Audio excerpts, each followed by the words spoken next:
이제 SNS 전문가를 SNS에서 그냥 뽑는다. 그다음에 진흥원에서도 좀 야 지원을 많이 해라 하고 페이스북 사올리고 하면 뽑으자 그냥. 하다가 마음에 안 들면 어차피 인턴이니까 6개월 후에 그건 뭐 알아서 하시는 거고 그런 식으로 해서 좀 이렇게 세상의 그 이슈를 뭐랄까 관심을 좀 끌어당기는 모멘텀이 있어야 되지 않을까요? 현상금 1억 내지 못하려면 저희가 조금 생각이 어떤 좀 파괴가 필요한 부분들도 있는 것 같고, 그렇죠. 그다음에 이슈 메이킹에 대해서는 또 한번 마지막에 또 다뤄야 되는데 지금 말씀하신 아이디어도 좋은 또 하나의 아이디어인 것 같습니다. 저희 연구원 앞으로 뭐 뽑거나 이제 같이 참여할 사람들 할 때 페이스북에서 뽑고 그리고 얼마만큼 예를 들어서 SNS를 열심히 활동해왔는지는 두려움은 아니까. 뭐 나중에 6개월 뒤에 해고도 뭐 페이스북사에 있는 다음은 리안 파트너스 김계순 대표께서 네, 저는 시간적인 거의 핑계되지만 다 들어가보지 못했고요. 과학문화 확산이라는 키워드만 가지고 생각을 하고 있었어요. 다행히 제가 이제 바이오 쪽이라든지 기계 쪽 디자인을 하다 보니까 이쪽 사람들이 굉장히 딱딱하다는 걸 잘 알고 있었고요. 그래서 과학문화 확산이라는 이런 사업단에서도 또 정량적으로 좀 그런 수치화된 이런 것들을 가지 않을까 이런 생각으로 왔는데 굉장히 제가 저희가 이랬으면 좋겠다라는 방향으로 계획을 굉장히 잘 짜고 계셔서 그런 부분은 좋은 것 같고요.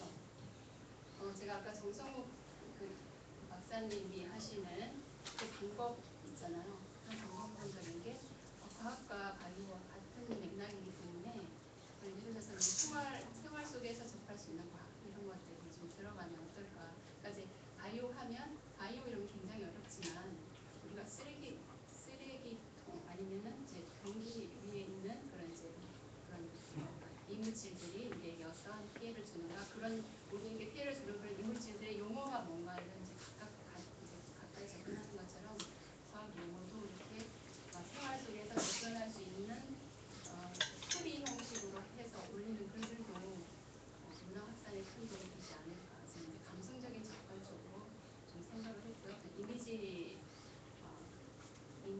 좀 이렇게 친근한 이미지로 이렇게 이동하는 이런 방식을 좀 활용해 보시면 어떨까. 동영상을 만드실 때도 용어를 너무 과학적인 용어 쓰지 않고 우리 이제 일상생활에서 쓰는 것과 과학자가 이해할 수 있는 전반적인 용어 써주시면 어떨까 이런 생각이 들었습니다. 네, 고맙습니다.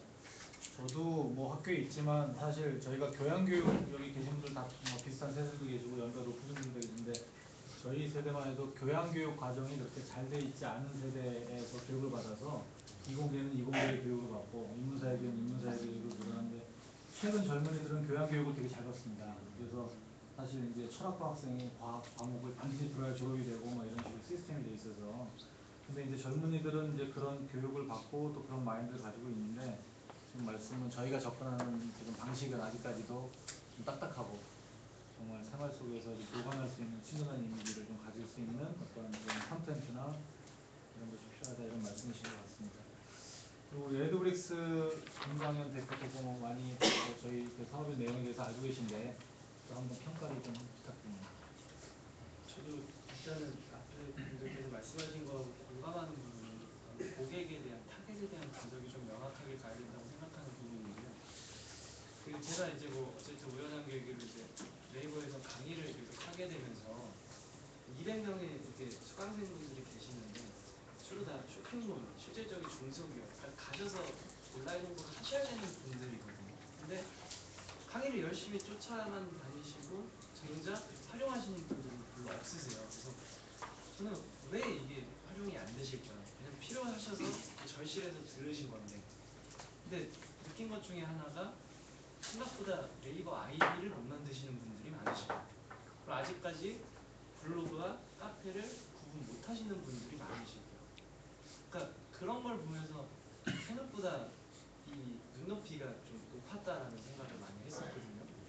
그래서 지금 사실 제가 예전에 이제 어떻게 보면 세미나 개최를 대상으로 진행을 하면서 대학생들한테 이제 이 세미나 포스터를 배포를 하고 너희가 여기 참여를 해라라고 동참을 했을 때 어떻게 보면 좀 이공계생들 그리고 관련 학과생임에도 불구하고 주제를 던져줘도 이게 뭔 얘기를 하는 주제인지도 모르겠고 와서도 이게 무슨 얘기를 하는 자리인지도 모르겠다 이런 경우가 너무 많다 보니까 소위 말해서 이제 누구나 다 공감하고 이해할 수 있는 그런 세미나 형태가 안 된다는 어려움이 있더라고요. 그래서 이 고객이 이제 저는 그때 이제 말씀드렸듯이 만약에 이제 대학생, 20 뭐 진짜 대학생, 학생이다라고만 말씀을 드린다라고만 하면 올라가는 이미지나 동영상이나 콘텐츠 또는 캐릭터가 좀 쉽게 사용이 많이 돼야 된다라고 생각합니다. 정작 그러니까 블로그에 대한 홍보 방법은 많이 알려주지만 네이버 가입 방법을 먼저 알려드려야 된다는 게 제가 충격적이었거든요. 그래서 어떻게 보면은 이제 그런 그 콘텐츠에 대한 고민이 좀 많이 필요하고요.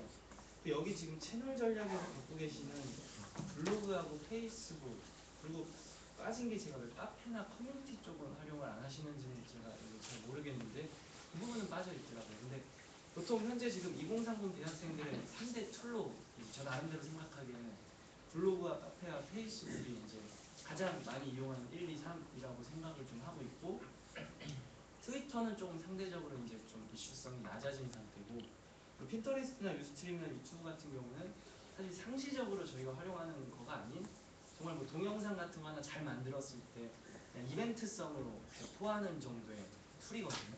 그래서 한번 카페나 커뮤니티적인 부분 실제로 저희도 그 포스터를 많이 배포했을 때 그런 대학생 또는 그런 관련 학과 학생들의 그런 모임 사이트에 배포했을 때가 가장 효과가 좋았어요. 이제 그룹핑이 먼저 되어 있기 때문에 그래서 그런 쪽을 한번 고민하셔서 메인 툴을 이제 블로그, 카페, 페이스북이 좀 어떠실까 그리고 그 외에 핀터레스트나 유스트림이나 유튜브 같은 데 올라가는 부분들에 대한 결국은 이제 컨텐츠나 캐릭터나 이런 거는 정말로 그 고객 2030이라고 생각했을 때도 정말 과하게 뭔지부터 시작해야 될 것 같은 느낌으로 저는 접근하는 게 좋을 거라는 생각을 좀 했습니다. 그래서 저희가 조금 더 눈높이에 맞는 그 컨텐츠를 좀 개발할 필요가 있을 것 같고 저희가 생각하는 것보다 조금 일반적으로 생각하는 것보다 눈높이가 좀 낮춰질 필요가 있다는 말씀이고요. 그다음에 채널 전략에 대해서도 또 좋은 또 제안을 주셔서 또 반영할 수 있는 내용일 것 같습니다.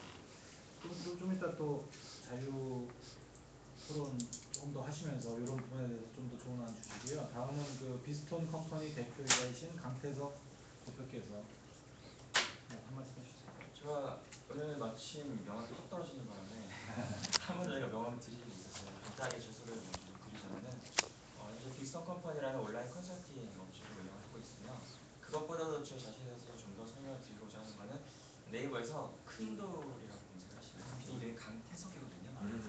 큰돌이라고 검색하시면 제 블로그를 보실 수가 있습니다. 지금 하루 운영상 10,000명, 15,000명 정도를 가지고 있고요. 누적 방문자 700만 명 정도의 나름대로 이제 사람들이 파워블로거라고 하는 정도 수준의 블로그를 운영하고 있는데요. 앞에서 아무래도 좀 전문적인 얘기를 하셨기 때문에 저는 블로거로서 좀 접근을 해서 말씀을 드려볼까 하는데요. 저는 사실 STS 사업단의 자문위원이라는 연구생 자리에 초빙을 받으면서 오면서 여러 가지 검색도 해보고 찾아보기도 하고 했습니다. 그래서 앞에서 말씀하셨던 것처럼 무엇보다도 이게 딱딱한 말투나 이런 것들도 느꼈지만 그 중에 가장 제가 먼저 느꼈던 거는 어떻게 해서든지 접근할 수 있는 방법이 굉장히 바로되어 있지 않나라는 걸 느꼈거든요.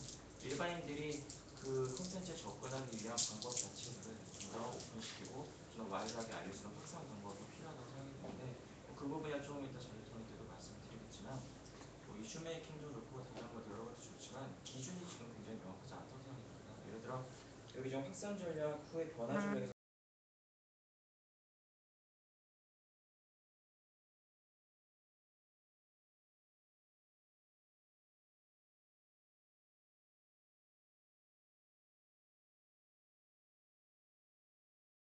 실행교육 같은 것들이 있는데 과연 그 서포터즈들은 어느 정도 수준까지 우리가 키우는 사람들이 서포터즈가 되는 것인가?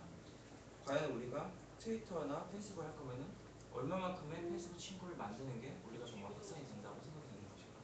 저희 블로거 집단에서는 트위터나 페이스북 같은 경우는 최소한 친구가 2만 명은 돼야 어느 정도 이게 바이럴이 이루어지는 원천이 될 수 있는 정도 수준이다 하는 기준이거든요. 제가 그리고 파워블로거라고 기준을 정해도 그래도 하루 방문해서 5천명 정도는 돼야 어느 정도 이제 제품 협찬도 받을 수 있고 비용도 받을 수 있고 이 정도 수준의 블로거라고 얘기를 합니다. 그런 거를 만들기 위한 이 확산 전략과 그리고 변화 전략과 교육 전략이 어느 정도의 지금 베이스가 가지고 있는지 이런 부분에 대해서 제가 지금 오늘 강의를 들으면서는 크게 이렇게 확신이 들진 않거든요. 그런 기준을 먼저 세우는 것이 중요하지 않나라는 생각이 있습니다. 네, 고맙습니다.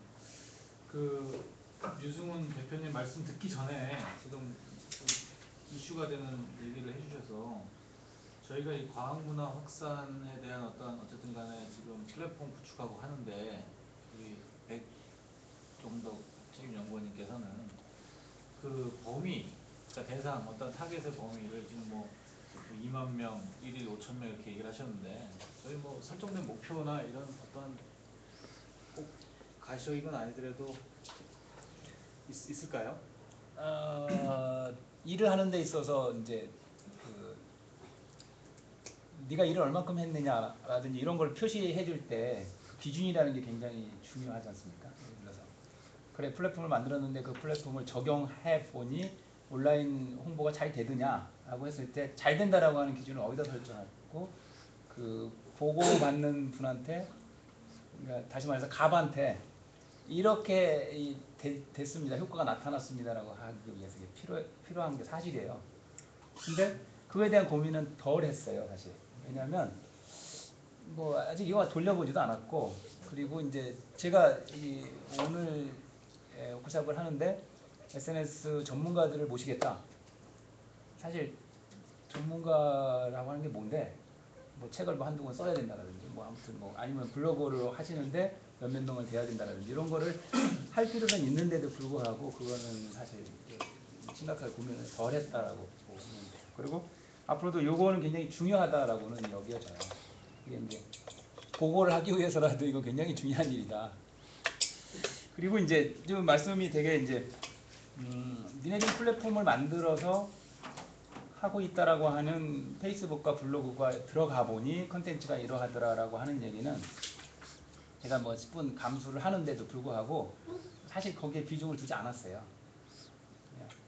왜냐하면 그거는 조금 이제 시각을 달리 하는 거거든요. 관리적인 차원에서 이렇게 했기 때문에 그거를 안 해서 아까 몇 분이 이제 콘텐츠에 대한 얘기를 하시는데 고민하겠습니다. 그다음에 그 오늘 자문위원 중에 오늘 발표 기회가 없었던 마지막 그 소셜 비즈플래너 대표이사신 유승훈 대표께서 개인적으로 이제 소셜 디스플레이라는 회사를 하고 있는데요. 한국 소셜 네트워크 협회의 운영을 잘 하고 있습니다. 지역 산업 승리 단체이고요. 소셜 관련 유일한 중심 단체인데 앞서 이제 설명을 다 해주셨으니까 제가 다른 부분을 빼고 교육 부분을 제가 좀 말씀을 드려보겠습니다. 아까 과학 부분의 어떤 딱딱한 이런 좀 약간 그런 요소라든지 콘텐츠에 대한 얘기를 많이 하셨는데 당연히 교육을 하는 부분에도 이제 그런 이제 콘텐츠에 대한 어떤 교육이라든지 어떻게 이런 과학의 어떤 오리엔테이션 있는 분들이 좀 재미나게 콘텐츠를 만들 수 있을까 하는 그런 이제 방법을 만들어 나가는 이제 그런 부분에 대한 교육도 좀 필요하지 않을까. 전부 다 보면은 만들었어요. 근데 만들려고 하면 이제 직접 만들려면 만들 줄 모르는 거죠. 콘텐츠를 만드는 방법을 기획하는 방법을 전혀 이제 안 배우고 있거든요. 그러니까 이런 부분들이 좀 많이 어떤 많은 교육에서 따라하기 식의 교육으로만 계속 가버리면 나중에 실질적인 갈랭이로 콘텐츠를 만드는 부분이 약해질 수밖에 없다. 그러다가 운영이 안 되고 시간 지나면 이제 어떤 자원과 예산이 다 투입이 안 되면 이제 그 명맥이 바로 끊겨버리는 사업장이 끝나거든요. 또 그런 이제 학술자들이 사실 하는 기관에서 경험을 해봤기 때문에 그런 부분들을 좀 철저하게 좀 콘텐츠 교육, 어떻게 과학 콘텐츠를 재미나게 소셜화 할 수 있을까 하는 이제 그런 부분이 좀 필요할 것 같고요. 그리고 교육을 받는 분들도 아까 이제 아이디 가입도 모르시는 분도 계시고 막 어떤 분들은 이미 하고 계신 분들이 막 섞이는 경우가 많습니다.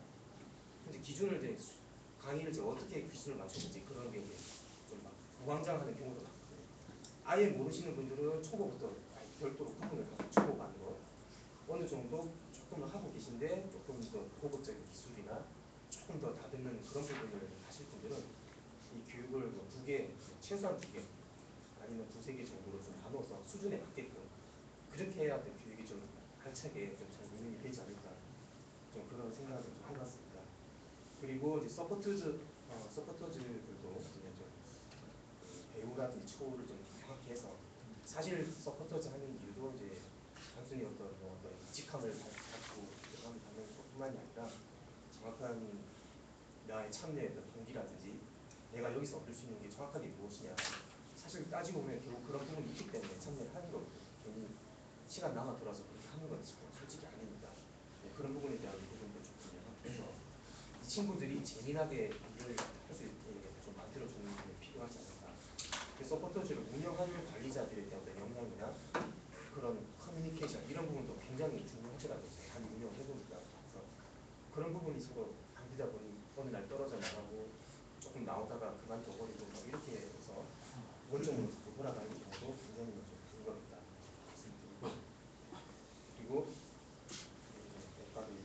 콘텐츠를 원천으로 과학의 어떤 오리엔테이션 있는 콘텐츠 어떤 소스를 이렇게 가지고 계시는 과학자분들이나 이런 쪽으로 전공을 하시는 분들의 어떤 서포터즈가 있고요. 또 반드시 이런 콘텐츠를 좀 다듬어주는 서포트해주는 콘텐츠를 다듬어주는 그런 기술을 가지고 있는 그런 서포터즈도 같이 좀 있어야 하지 않을까. 동영상이나 이런 이제 교육도 물론 하지만 동영상 부분을 어떻게 좀 잘 다루는 그런 친구들 혹은 일러스트 같은 이런 친구들도 한 명 필요한 거죠. 그래서 너무 딱딱한 이런 이제 이론들을 좀 그림으로 일러스트로 재미나게 해서 약간 무슨 만화 같은 웹툰 같은 식으로 좀 계속 콘텐츠로 만들어내고 이걸 옆에서 이제 도와주는 이제 그런 친구들이 같이 좀 다양한 재능을 가진 친구들이 좀 붙어주면 콘텐츠가 만들어지는 게 좀 많이 좀 차별화되지 않을까 그런 생각을 해봤습니다. 일단 예, 고맙습니다. 그래서 저희가 이제 교육 부분에 있어서 우리가 저희 과학 어떤 문화를 제공하는 그러니까 받아들이는 입장 외에 제공하는 어떤 참여자들에 대한 어떤 컨텐츠를 구성할 수 있는 그런 교육 같은 것들 제가 생각 못했던 건데 그런 부분도 향후에 2차년, 3차년 서비스 받으시는 분들뿐만 아니라 실제로 제공하는 분들이 참여할 수 있는 교육 프로그램도 만들었으면 좋겠고요. 나중에 피드백이 됐으면 하는 과학 문화라고 하니까 다들 자연과학만 생각하시는데 그건 아닌 것 같고 사실 인문과학도 버무려야 돼. 이제 학문에는 이제 장벽이 없고 국경이 없잖아요. 그러니까 이 SNS를 통해서 퓨전이 일어나야 된다는 거예요. 아까 이거 있잖아요. 사람한테는 관심이 없고 사물에 관심이 있는 사람들이 이제는 사람에도 관심이 있는 거를 SNS 통해서 배워야 되는 거고 너무 사람에만 관심 있는 사람들이 SNS를 통해서 사물에도 관심이 있는 일들이 이 사업을 통해서 이루어져요. 근데 그 방대한 주제와 그 방대한 그 오브젝트를 어떻게 일개 요 멤버들 가지고 할 수 있겠느냐? 그거는 넌센스죠. 그러니까 구시점을 찾아야 돼요. 그래서 제가 평소에 이런 게 있으면 좋겠다는 게 하나 말씀을 드리는 뭐냐면 지금 우리나라의 이제 미래는 R&D에 이제 사활이 걸려 있습니다. 지난 광복 1945년 대한민국이 수복을 하고 광복을 통해서 국가를 독립을 하고 나서 1980년대까지는 일본 거 갖다 베끼기 바빴어요. 삼각김밥에 이렇게 줄 떼서 김이 뽀송뽀송하게 만든 거 우리가 만든 건지 아시죠? 천만의 말씀. 일본 사람이 만들었어요. 새우깡 일본 거예요. 맥주 일본 거예요. 책상에 모든 것 중에서 일본이 개발 안 한 거 있으면 하나라도 꺼내보세요. 다 우리 베낀 거예요. R&D 비용 없이 무인 승차를 깐 거예요. 그런데 이제는 안 돼요. 이제는 혁신적인 이노베이션이 없으면 이제는 우리나라 21세기는 성장도 없고 고용창출도 없습니다. 그러려면 이제는 정부가 R&D에 대해서는 마인드를 가졌어요. 정말 좋은 시기가 지금 이제 정부가 바뀌면서 박근혜 정부가 들어서면서 이제 전부 다 인테그레이션 하려고 하고 있어요. 특히 정부가 엄청나게 많은 R&D 비용을 내고 있습니다. 대한민국이 지금 잘 먹고 잘 살고 된 거는 사실 정부가 알게 모르게 R&D 비용을 지원했고요.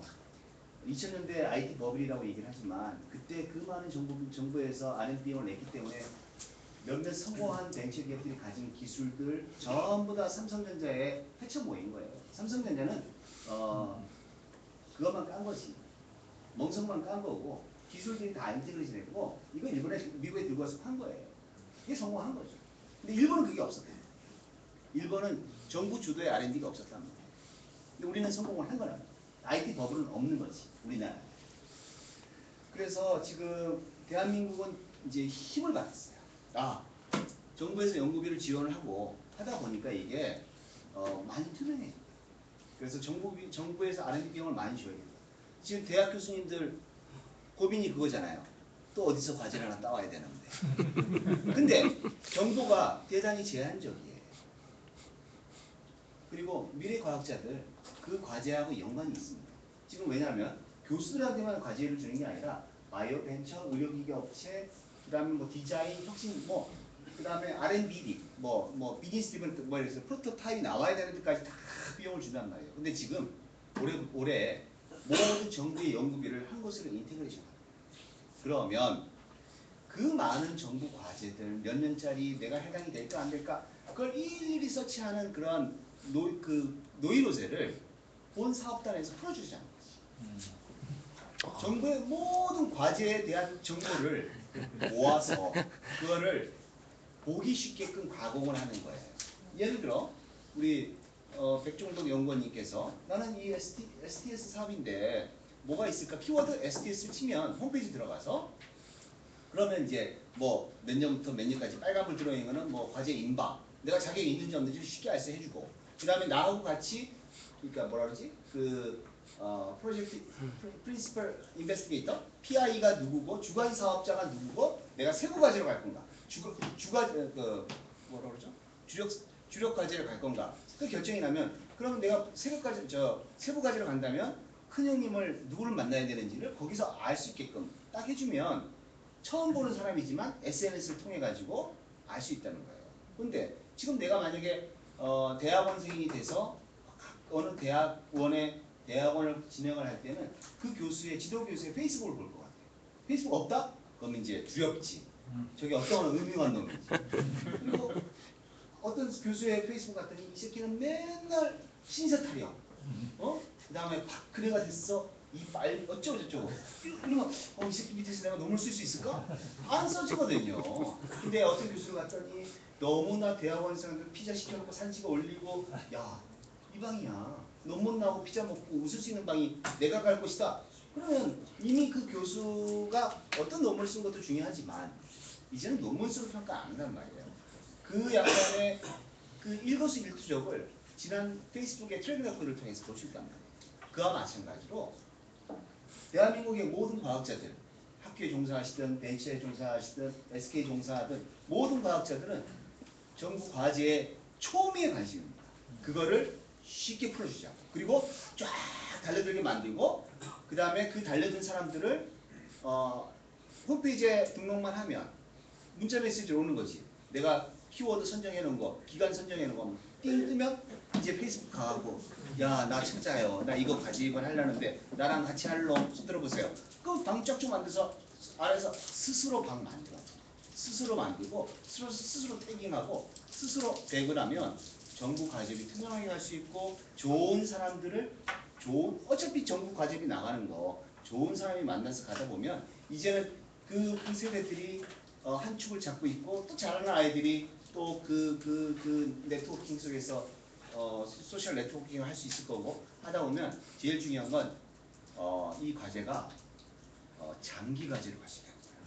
그래서 지금 말씀해 주시는 내용이 아까 몇 번 나왔는데 저희가 이제 과학문화 확산이라는 대상을 사실은 좀 젊은 층 아직까지는 타겟을 분명히 하셨네. 네, 근데 이제 젊은 층 그다음에 좀 일반 한참 이제 우리나라의 어떤 사회를 이끌어 나갈 좀 젊은 일반 대상을 저희가 주로 많이 생각을 했다면 지금 이제 아까 우리 김홍수 부장님 말씀하신 내용도 그렇고 기업체가 대상이 될 수 있는 어떠한 플랫폼도 한번 생각을 해볼 수가 있고요. 그다음에 지금 뭐 기업체뿐만 아니라 요즘에 뭐 당연히 대학에 있는 사람들은 마찬가지고 조그만 벤처 막 이런 거에 관련되신 분들도 이제 정부 R&D 사업에 참여할 수 있으니까 그런 어떠한 또 그 관심을 가지고 계신 분들을 타겟으로 하는 또 그러한 어떠한 그것도 이제 과학 문화라고 그것도 뭐 어떻게 보면 문화죠. 커다란 범주에서는. 그래서 그런 것도 그렇고 저희가 그래서 대상에 대해서는 그러니까 정보는 조금 문화의 더, 일부거든요. 예, 그렇죠. 근데 이 문화를 다 할 수는 없단 말이에요. 그래서 이 저희가 제한된 예산과 예. 인력, 그러니까 정보를 가공을 하다 보면 하나의 문화가 되는 거고.